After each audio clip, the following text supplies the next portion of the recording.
The Department of Health has confirmed one death due to fireworks. The victim is a senior citizen from Nueva Ecija, and the culprit, another prohibited firecracker, Judas's belt. DOH also said it is confirming 3 other reported dead due to fireworks. Firecracker-related injuries now total 534, and from that number, 28 resulted in the amputation of injured limbs.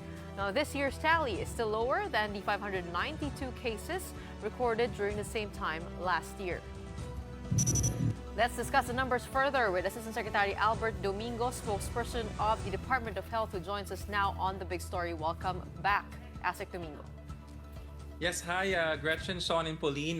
Nice to be here again, and Happy New Year. Okay, we are now totaling more than 500 cases. Is there an update to this number? And also, the DOH is expecting this number to increase in the coming days. Why is this so? What is your process for tallying, and what are we expecting in the coming days? Yes, Gretchen, the priority of a doctor in the emergency room is the patient and not the report, which is why you have late reports. There will always be a delay of a few days, particularly when it gets really busy, as with New Year's Eve. So today, the report is 534 as of 6 a.m. of January 2. We do not expect a much larger number compared to this already. Maybe there will be a few reports, but it's not going to be like a massive spike in the next few days. But there are some patients who are not able to detect their or report their injuries even days after January 1, right? Yes, this is actually one of the things we're trying to amplify now, Gretchen. All firecracker injuries, no matter how small, must be consulted at the hospital because we don't want to get tetanus. Tetanus happens because your fireworks uses manure. Animal manure is actually part of the mixture, and there could be Clostridium tetani, the bacteria responsible for tetanus. And we don't want people to suddenly have lockjaw and other body stiffening and other complications. So we would advise that anyone who has had a firecracker injury, no matter how small, to please consult with your doctor. Okay. Actually, Dr. Domingo, I wanted to ask you about the fireworks ban, and if the DOH is still continuing to lobby for this. This has been going on for a while, and for a time, at least it would seem anecdotally that mas centralized yung mga paputok per city. But this year, it would seem parang mas widespread siya inside houses, inside gardens. What do you guys have in terms of background info on that? The numbers actually tell us na hindi siya ganun ka-widespread. It's still 9.8%, 10% lower than, even with the updates, kasi when the numbers came out yesterday, although I was announcing it's a 64% lower, we were very cautious because as we anticipated, magkakaroon nga ng late reports. But even with the late reports, the numbers from last New Year's Eve are still lower by 10%. Having said that, you are right, Sean, na it's been quite a while, no? Parang sabi nga namin na paulit-ulit na to eh. Ako nga alam ko na yung script. This is the second time that I'm reporting this, and I know that on this day, the warning will be like this. Something is new now na napansin natin this year lang, yung proliferation of online suppliers and online sales, and also how-to videos. That's something that must be considered. And whenever we are asked, like you're asking now, so what do we do with the ban? We have always been pushing for a total ban. We are very cognizant of the fact that there will be those who will oppose, mostly from the firecracker industry. So in our attempt to try to balance things, we have been saying, then why not just have community fireworks? You have beautiful displays organized by local governments, by major media companies and networks. And this would actually be safer because you will have licensed pyrotechnic engineers, as they call themselves in other countries, who know how to light fireworks safely and to avoid explosions. Yun yung mas gusto natin. So where is the biggest pushback coming from, Dr. Domingo, in terms of, yung kasi parang is it really coming from the industry, as you can see, just from where you stand? From Bukawi. I mean, di ba? Ganun akong style ko sa spokesperson and just like the secretary from Bukawi. I mean, it's not that we are against them or fighting them, but I'm just saying it matter-of-factly. They are also very transparent when they told us na parang paano naman ang kabuhayan. Kaya nga sagot namin sa kanila, mas maganda kung yung fireworks na gagawin natin ay mas high quality, mas professional. Yung talagang pangmalakasan, sabi nga nila na ginagamit sa mga major pyrotechnic displays. Kasi if the issue here is retail versus wholesale, di ba? Small, kumbaga, small price tag, mga labintador, fountain, etc. versus yung mga malalaki na the ones you only see during the firecracker contests. I'm not an economist, but I would anticipate na yung pricing nun, mas mahal yun. Saka kung mag-organize sa nationwide na mga how many LGs do we have? I think there are 2,000 municipalities. So doon na lang tayo sa provinces, 81 or 83 provinces. So if all the provinces would have their own large scale community fireworks, there would still be an industry to speak of. Well, actually, ASEC, a lot of the victims are young adults, 19 years old and below. I believe there's even one who is as young as 3 years old. What does this say about the accessibility and just the awareness surrounding firecrackers, and what can be done so that we can bring the statistics down, especially looking ahead already for 2026? Yeah, Pauline, no? Sabi nga nila, we're already in generation beta, di ba? Tapos na yung generation alpha. Why am I mentioning the generations? The age band is from, you're right, there's actually a 3-year-old, but the majority would be from 5 to 19. These are very young Gen Alpha, no? Kasi yung Gen Beta kakapanganak pa lang. So these are very young Gen Alpha, but they're very digital. They get things online. And that's why I mentioned earlier, yung isang pinakamalaking problema, yung online access. Now, having said that, bakit ang majority male, I think 83% rather, 83% male, and a lot are youngsters, no? So essentially, batang lalaki, sabi nga namin, ano to, is this like a rite of passage thing going on? Or is this still the cultural, a lot of reporters, when they would ask yung mga bumibili sa Bukawi, ang laging sagot, di ko nga alam kung parang standard answer, ito na yung kinagisnan namin ito na yung kinalakihan, this is what we grew up with, so it's tradition. So we need to change that. We need to change that parang cultural perspective that you need fireworks to actually bring in the new year. Well, dun sa sinabi ni Polino, naisip ko tuloy, kasi kung may content na nagtuturo ng how to, baka dapat may content din na nagsasabi, anong pwedeng mangyari? How Pag not to. napaputok ka, di ba? Parang sa paninigarilyo lang, di ba? May mga litrato ng mga, yung nasusunog na baga. Just a suggestion. Yeah, actually, Gretchen, this is the tricky balance, no? Sabi nga namin, parang kung titignan natin yung cultural or yung para bang analysis na it might be a rite of passage thing, baka mamaya, the more that yours truly will speak na nananakot. Kasi you notice my mode for the past few days, bordering nananakot pero hindi ako naglalabas ng bonesaw, hindi ako naglalabas ng mga gunting, the way that they would do at the ER. It's because when we do that, it might actually feed into this para bang cycle na young boys, di ba, pag sinabi mong bawal yan, wag mong gawin yan, mas lalong ginagawa mas lalong nagiging thrilling na, oh, there's this DOH authority saying this is wrong, maybe we should try it out. Okay. So there's a balancing act when we do risk communication. I was tempting yung bawal. wondering about the number of dead. It's kind of surprising. What happened to them exactly? Do you have an exact number, and what happened? The number of deaths we have, or a death that we have, is just one for now, the validated one. You did report about it at the start, the 78-year-old grandfather na nagsindi ng Judas belt.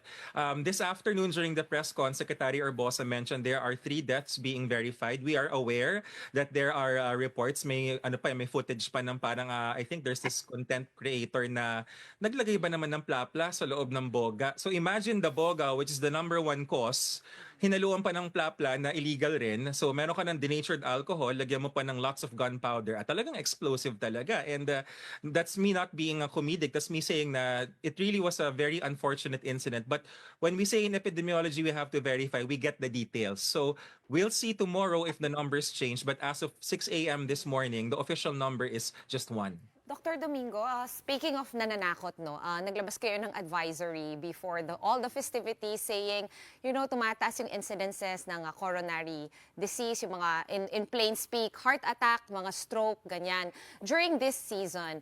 And that's like concerning, I guess, especially with the older population because sometimes you do hear that it happens to a friend's relative, yung mga ganyan, over the... What exactly happens? Is it all the lechon, the drinking, the late nights, everything combined? Medyo mananakot ako ng konti. It's not as old as we think it is. Marami yung mga age band natin. Natin. I'm in my 40s or probably in your 30s.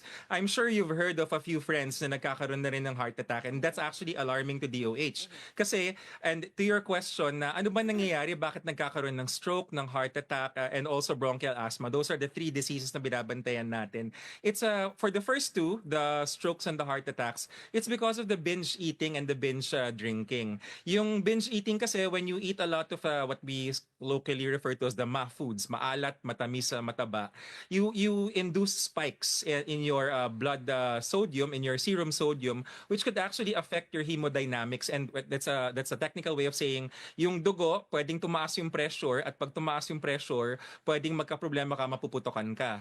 Or kung matagal ka ng merong sitwasyon na may cholesterol plaques ka, no, may mga kumbaga litid-litid na nakadikit dyan sa paligid ng mga ugat mo, tapos tumaas yung pressure, pwedeng maggalaw yun, tapos pupunta yun sa dulo ng mga ugat ng utak or ng puso at aatakihin ka. Yun yung sa attacks. Yung sa hika naman, in particular, we were concerned, no? Buti nilang hindi tumaas na dun sa pagdating ng 31 sa mismo New Year's Eve. Kasi syempre, ang daming usok, ang daming alikabok, yung mga hikain, ayan na, aatakihin. So, mukhang a lot of our fellow Filipinos na may hika, they took heed and they got ready with their inhalers. Kaya kahit papano, the numbers did not jump. Pero yung strokes and heart attacks, kailangan bantayan yan all throughout. Well, I guess for people looking to make lifestyle changes, now is the perfect time sa mga naghahanap ng New Year's resolution. So, Asik, what are some reminders or advice we can give individuals, myself included? I really want to make some lifestyle changes, diba, with what we eat. Hindi lang exercise kasi, diba, Doc?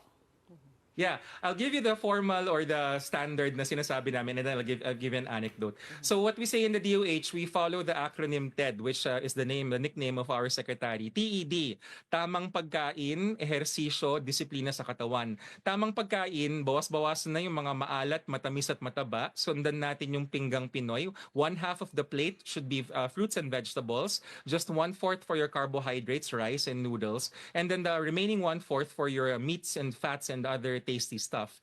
And then for the letter E in the TED, ehersisyo. Yan, mamaya puntahan natin na mabilis yan. Exercise. When you say exercise, 30 minutes of a moderate activity, that means nakakasalita ka pa rin pero medyo pinapawisan ka na. Yun yung standard, no? 30 minutes a day, 5 days a week, okay yan. And then letter D in the TED would be disiplina sa katawan.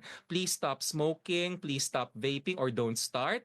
Please make sure that you don't drink, especially if you're going to drive, and please take your rest. The anecdote I was saying, Paulino, I just came from the gym this afternoon. Wow, from having no one inside the gym last December, punong-puno, and that's good kasi people are making an effort. Pero ang ating reminder is, let's bring it beyond January. Let's bring it beyond the summer season kasi sabi nga nila, a lot of people are preparing for Boracay now, for Palawan, for all the beaches, magka-abs. No, that's not the point. We should actually be preparing to avoid heart attacks and strokes. Secondary nilang yung aesthetics. Ano sa mga workaholic na walang panahon na lumabas para Tulad natin. mag-exercise? Counted na ba, Doc? Yung parang kunyari nag-vacuum ka, alam mo, minsan medyo exercise siya eh. Like almost nahihingal ka, medyo moist na yung ano mo, yung mga pores mo, pero hindi ka pa naman super... Nagwawalis. Oo, counted na ba yun? Naglalaba. Oo. Yes. Actually, the formal way of doing it, take your heart rate if you know how yung take your pulse, di ba? Dapat makapasok ka dun sa sabihin na nating mga 50 to 60% of your target heart, of your maximum heart rate. Now, what's your maximum heart rate? 220 minus your age, that's your maximum. Take 50 to 60%, that would be moderate activity. Pero para kung complicated yung ganung proseso, yung palatandaan nilang is, medyo pinapawisan ka, medyo may konting hingal, pero nakakapagsalita ka pa rin. Kasi pag vigorous, hindi ka na makakasalita. Yung parang you can't speak in complete sentences. But if you can still speak, lalo na yung walking around, or as you mentioned, nagwawalis-walis or naglilinis sa bahay. Pero wag naman yung light kasi pag light, hindi ka na nga hinihingal, nakakapagkwentuhan ka pa ng sobrang tagal. Light na yon. So aim for the pawis-pawis ng konti pero nakakasalita pa. Well, Asik Domingo, from the New Year's resolutions, I want to move on to another topic. This came out today. 1.3 billion worth of hospital claims denied have been flagged by COA, and they're urging the DOH to resolve this. I want to get some clarity on that. Ano po, pag sinabi nating dininay yung mga hospital claims na yon, ibig sabihin ba yung pera ay nasa PhilHealth pa at hindi nila na-disburse dahil hindi kompleto yung mga dokumento. Ganun ba? Tama ba yung pagkakaintindi ko doon sa 1.3 billion na yun? Tama yung sinabi mo, Gretchen, no, na parang hindi na wala yung pera, na actually nakakalungkot, naiwan siya sa PhilHealth, hindi siya lumabas, hindi siya nabayaran. And ang sinasabi ng COA, sayang kasi imbis na magamit yung pera ng PhilHealth, naiiwan dun sa PhilHealth. So, COA is reminding the DOH and we acknowledge na kailangan talaga yung mga requirements complied with. But take another look at it, no. A lot of the reasons are also denial due to filing past the deadline. Nakalagay kasi sa batas, supposedly, na 60 days lang. Ang nakakalimutan ng PhilHealth at pinapaalala na rin namin sa kanila as its supervising agency, that 60 days is not cast in stone. If you look at Republic Act 10606, which is the law that sets the deadline, it says there 60 days or to a period that the board can extend. So sabi namin sa kanila, mag-aral tayo, meaning sila, ang management, at i-propose nila sa board of directors sa amin, kasama ang DBM, ang DSWD, DOLE, and the other board members, DOF, para ma-extend natin yung deadline. Because as secretary or boss says, services rendered na yan eh. May mga taong ginamot. Ang nangyayari dyan, kung public hospital, well, wala rin malulugi kasi ang gagawin nila ng public hospital, kukunin dun sa budget ng DOH or dun sa MAIP na sinasabi. Eh problema, pag private, guess where kukuha yung private ng sisingilin niya? Sa pasyente. Kaya bumabalik tayo sa kwento na 2025 is the year para magpakitang gilas ang PhilHealth. Okay, so the money is going to be returned to Treasury? Or No. what do we do with the 1.3 billion? Naka-escrow muna? Oo. Paano po yun? No, it's not even an escrow. It stays in the bank accounts of PhilHealth. Pero, See, you see how everything is connected, di ba? When I last guested, sabi namin, Yes. the position of the DOH is, yung zero subsidy, which actually happened na nga, it doesn't affect the fact na ang daming pera ng PhilHealth. 280 billion in reserves, plus 150 in surplus, plus it has an approved budget of 284. So, financially, it is very sound. The important thing now is to get it to actually bring the money out. And when COA, in the report, the 1.3 billion, sabi ng COA, hoy DOH, sayang yung 1.3 billion na yun kasi naiiwan lang sa PhilHealth. Ibigay nyo kung ano yung mga requirements nila para wala silang excuse na hawakan yung pera. Yun ang sinasabi ng COA. So, Pero realistically, Doc, kailan kaya to magmo-mobilize no, para mabayaran na yung mga hospitals? so pag ganun, I just papunta got sa an ospital. email kanina na nagbo-book ng meeting sa akin na ano ba daw ang pwedeng gawin para i-extend yung deadline. It's that fast kasi Okay. PhilHealth is feeling the pressure. Thank you to this zero subsidy, no, na parang biglang na-pressure lahat ng tao sa loob na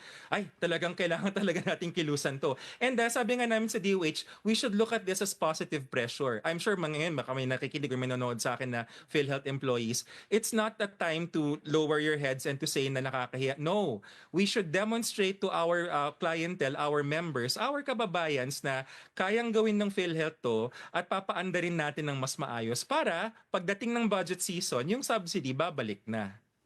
It looks like that is the message for 2025, and we look forward to developments on that. And thank you so much for joining us on New Year's Day +1. DOH Always a ASEC pleasure, ladies. Albert Domingo.